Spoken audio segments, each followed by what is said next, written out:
what we've been talking about the last couple of weeks. I know you haven't been here, Hayden, but Colton, you've been here. Praying and talking to God. Praying and talking to God. What do you think, Eli? Yep. Yep. Well said, my dude. Well said. So listen, for the past 3 weeks, we've been in this series, Conversations with God. And we have talked about our prayer life. And our prayer life is so, guys, it is so important, right? Like we have to be able to communicate with God, right? And so over the course of the past few weeks, we've been like doing like a real short message and then like making sure that you guys have time to spend with God in this moment with zero distractions. And we're going to continue on with doing that this week. We've talked about how our prayers don't have to be long prayers. They don't have to be big, elegant, fancy words, like you might read in Shakespeare or anything like that, right? God just wants to hear what's in our hearts, right? We talked about Jesus' example with prayer, that sometimes our prayers can be short, sometimes they might be long, and if you guys remember that our prayers are whatever we need them to be. So there's no rule that says you have to pray and it's got to be at least 10 minutes long and you've got to use the biggest, fanciest, multi-syllable words that you can possibly think of. Sometimes Jesus' prayers were short and sometimes his prayers were long. But we know that prayer is so important because even Jesus would carve out time to go be in a quiet place with God so he could talk to him. But it's not just about talking to God. Do you guys know that prayer is not just a one-sided conversation? Let me ask you this question.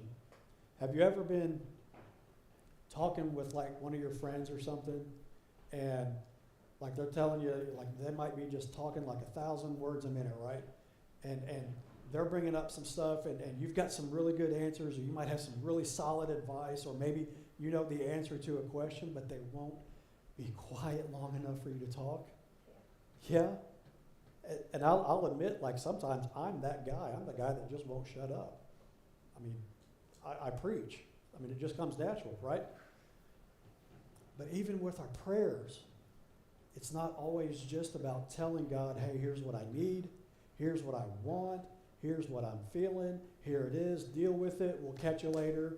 I'll see you again when I need something else. That's kind of a one-sided relationship, right?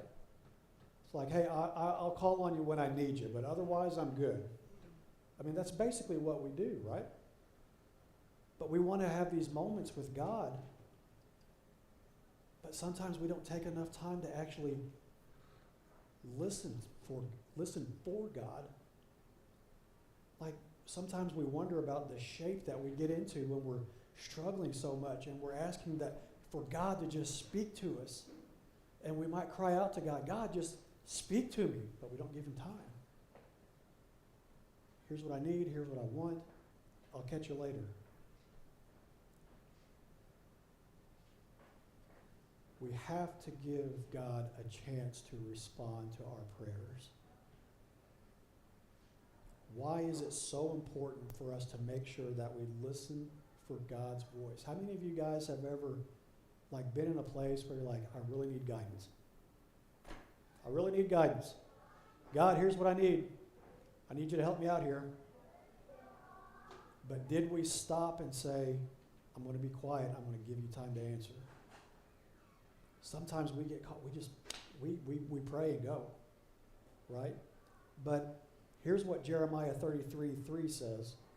Ask me, and I will tell you remarkable secrets that you don't know about things to come. He's talking to one of his prophets. We ask for God's guidance during our prayers. We ask him to tell us what he wants us to do, but sometimes we're not waiting for God's reply. Here's what Jesus says in John chapter 10, verse 27. He says, my sheep listen to my voice. I know them, and they follow me. We want to get closer to God, and we want to pray to God, but we also have to listen to God because in those moments when we're listening for God and he speaks to us, that's his guidance. And that's God saying, I hear you. And God hears every single one of our prayers. Trust me. He hears every single one of them, and he answers every single one of them. But the answer is not always what we want. And sometimes that's tough to accept. But the truth is that none of us can fully grasp what God's plan is. My sheep listen to my voice. When Jesus is talking about his sheep here in this verse, he's actually talking about us. He's using a metaphor. Have you guys heard that term in English? A metaphor?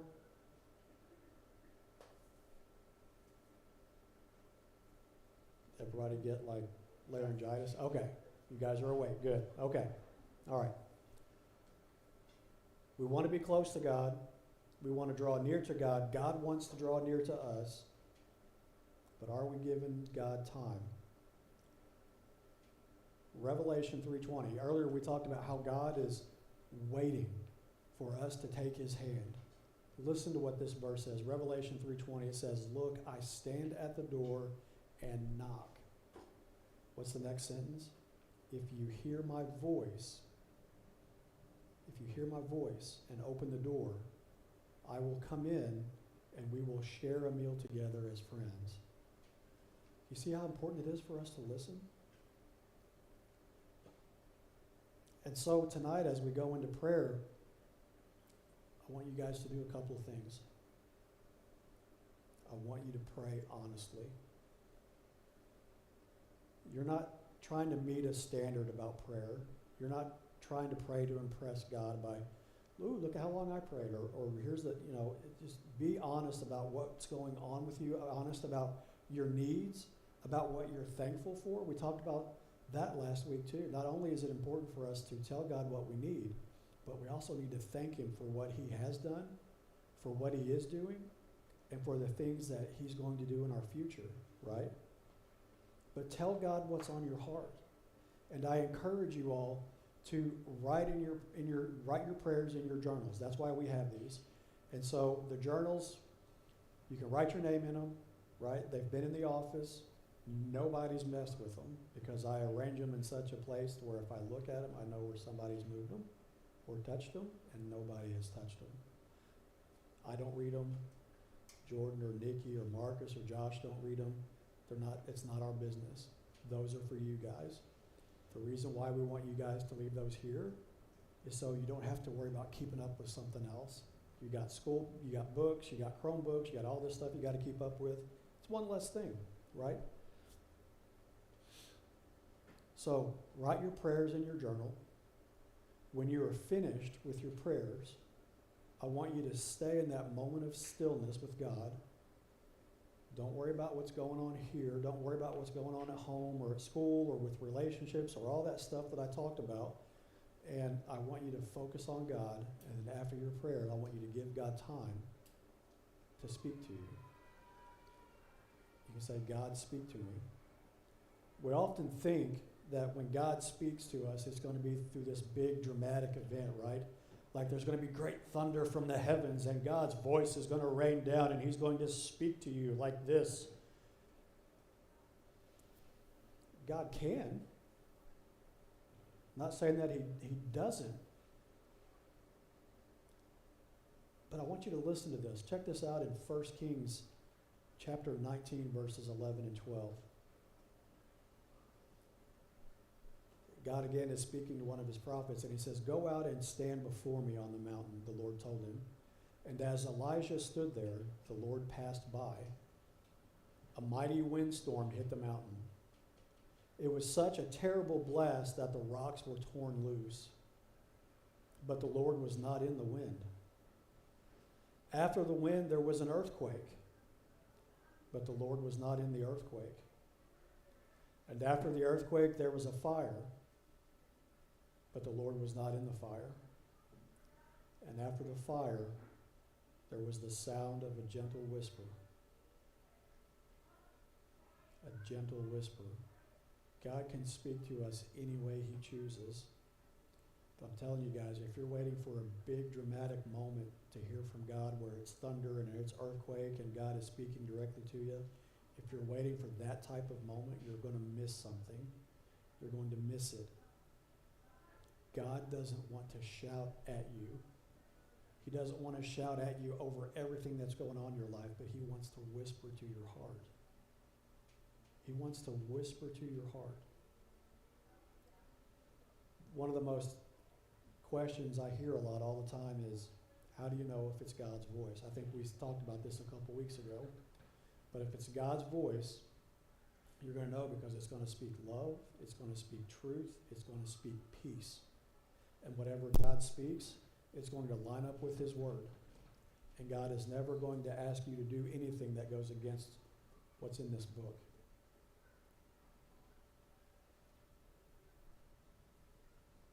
Marcus, you want to come up?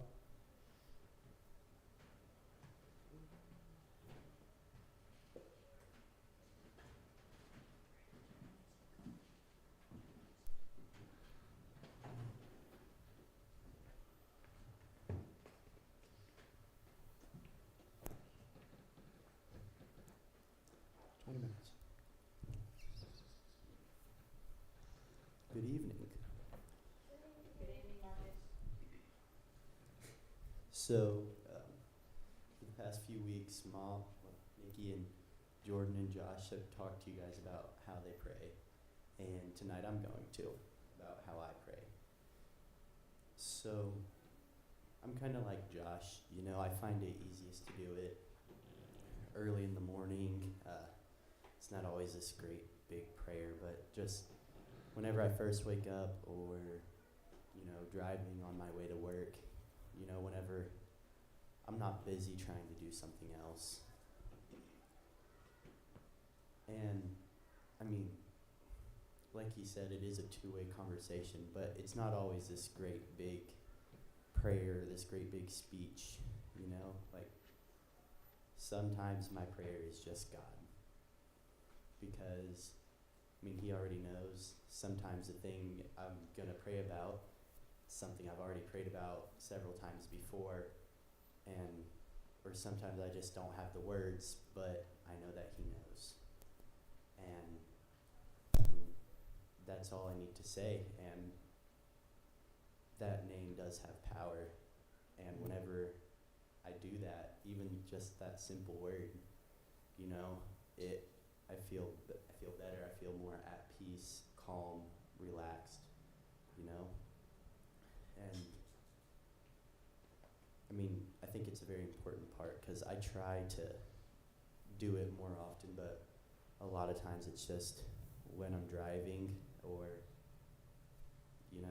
in bed in the morning or in bed at night because life gets busy and you don't always have time, but I think it's important to make time, even if it is just a short prayer. And, that's how I go about